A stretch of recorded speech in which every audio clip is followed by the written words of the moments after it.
Arrêter ce genre de comportement-là diminue de beaucoup le risque d'être dans une relation toxique.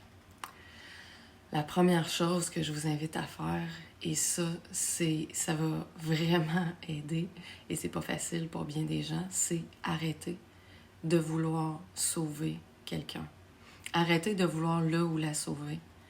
S'il y a des gens avec qui vous êtes en relation et que vous essayez de les sauver d'eux-mêmes, vous essayez de faire qu'ils diminuent l'autosabotage, qu'ils diminuent la consommation de drogue, d'alcool, ou qui sortent de toutes sortes de comportements destructeurs pour eux, il faut arrêter ça. Parce que les gens qui veulent se sauver se sauvent. Si vous leur tendez la main, ils vont sauter sur l'occasion.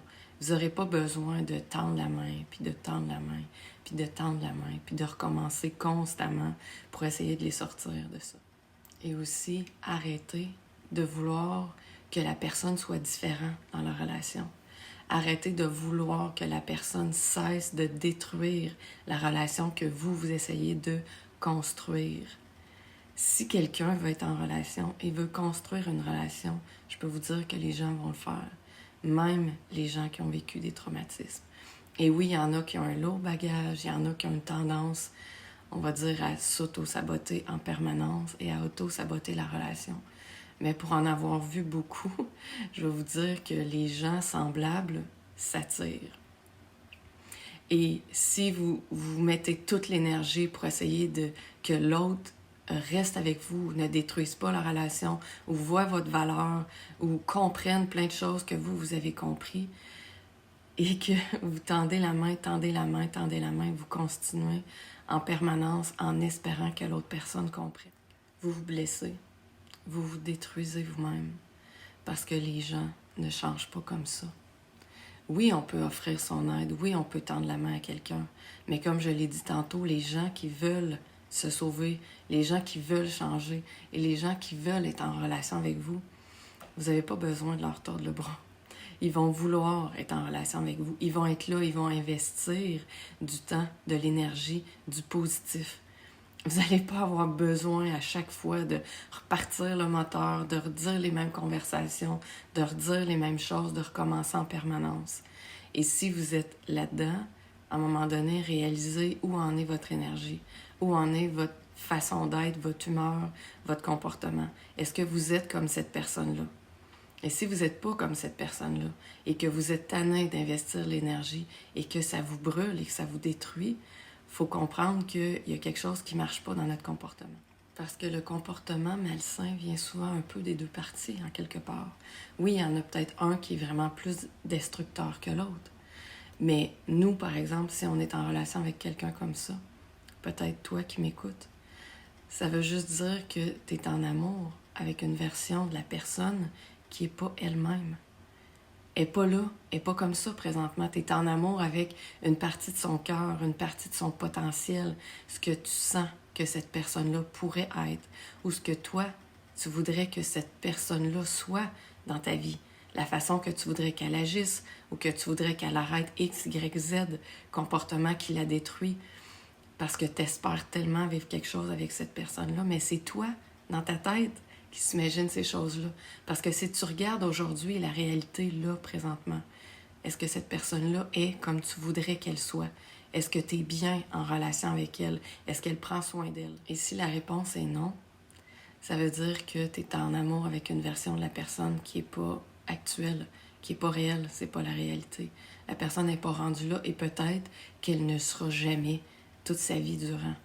Fait qu'il faut arrêter de pousser, il faut arrêter d'imaginer, il faut arrêter de fabuler, et je m'excuse de péter peut-être ta bulle ou la bulle des gens qui m'écoutent, mais à un moment donné, il faut le voir ça. Est-ce que quand on est en relation avec quelqu'un, on est déjà en train de s'imaginer qu'on voudrait que la personne soit différente, qu'elle soit plus grande, plus mince, plus sexy, plus riche, qu'elle ait X, Y chose, ou qu'elle ait des enfants, qu'elle ait pas d'enfants, qu'elle ait ci, qu'elle ait ça. Si on est en train d'imaginer des comportements ou des attitudes ou des choses qu'on voudrait que la personne soit et qu'elle n'est pas, il faut arrêter ça. Là. Ça sert à rien de perdurer Parce que je le sais, le discours va commencer à être « Ouais, mais après tout, elle peut changer, les gens peuvent changer, il va pas ou elle va pas nécessairement rester comme ça. Il ou elle va voir mon amour, ma détermination, ma force, ma volonté, mon support. » Puis l'autre personne va dire « Aïe, aïe, je vais changer, cette personne-là est spéciale. » Puis ça se peut que vous soyez quelqu'un de spécial. On l'est tous d'une certaine façon et je suis certaine que vous l'êtes. Et je suis certaine que votre amour, votre présence, votre support fait vraiment une différence dans la vie de la personne. Mais ça prend souvent beaucoup plus que ça pour que les gens changent. Ça demande une volonté incroyable. Et des fois, les gens sont pas prêts ou sont pas capables, sont pris dans tellement de choses, ils savent même pas par où commencer. Et des fois, ils veulent même pas être accompagnés. Et des fois, ils veulent même pas changer. Tout ce qu'ils veulent, c'est que vous soyez là, que vous les acceptiez comme ils sont là, parce que l'intention de changer, ça sera pas demain matin. Donc ça, il faut le comprendre et il faut le voir rapidement. Parce que si votre partenaire aujourd'hui n'agit pas en pensant à vous, à votre cœur, à votre bien-être, à votre respect, pourquoi ça changerait dans les temps à venir? Si vous restez, vous êtes là, entre guillemets, à ses pieds, vous faites tout ce qu'il faut, vous donnez tout ce qu'il faut, votre amour, votre gentillesse, votre respect, la personne, elle a tout ce qu'elle veut, dans le fond. Pourquoi qu'elle changerait? Puis elle voit que vous acceptez ça et que vous endurez ça en plus. Sont où les raisons de changer, dans le fond? Souvent, c'est votre départ qui va faire réaliser des choses à la personne. Et ça va être peut-être des fois difficile, mais des fois, elle va réaliser, des fois, elle ne va pas réaliser. Et peu importe, ça appartient à la vie de l'autre personne. Il faut réaliser que vous, présentement, vous êtes en train de vous perdre dans un univers parallèle qu'on a créé dans notre tête qui n'existe pas vraiment. Et on investit du temps, de l'énergie, de la santé, parce qu'on s'en rend pas compte qu'on peut y perdre notre santé là-dedans. Se battre pour quelqu'un qui est attaché à son passé, à ses difficultés, à son autodestruction, ça sert à rien. Ça va vous emmener, vous aussi, sans vous en rendre compte, petit à petit, à vous autodétruire. Parce que sauver quelqu'un qui ne veut pas être sauvé, c'est une forme d'autodestruction. Et à un moment donné, on va voir jusqu'à quel point ça affecte notre santé. Et je le vois souvent, les gens sont épuisés, brûlés, fatigués et commencent à être malades. Donc, il faut voir la différence entre être un partenaire de quelqu'un et être le sauveur de quelqu'un. Parce que rarement le sauveur s'en sort en ayant ce qu'il veut. Parce qu'il faut d'abord penser à soi. Il faut d'abord penser, est-ce que je suis bien? Est-ce que c'est réaliste ce que je suis en train de faire? Et est-ce que ça m'emmène à la bonne place? Et c'est souvent là que c'est difficile parce qu'il faut se détacher de la personne qu'on aime tellement, puis qu'on est tellement convaincu que c'est possible, puis qu'elle pourrait. Oui, peut-être, mais c'est pas nous qui allons décider quand et comment. Ça, c'est certain. Donc, il vaut mieux choisir un partenaire que dès le départ, on voit qu'il y a déjà de l'harmonie. On n'a pas envie, puis on pense même pas que la personne a des choses à changer. On est juste bien là, comme ça, ensemble. On n'a pas besoin de forcer quelque chose ou d'essayer de sauver quelqu'un. Ça, c'est une relation qui démarre pas mal plus sur un bon pied.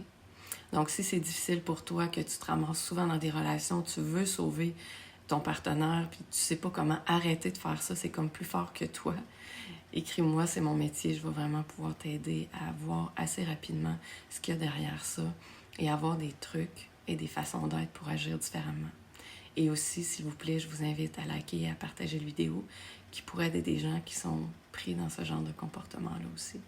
Bye, bonne journée.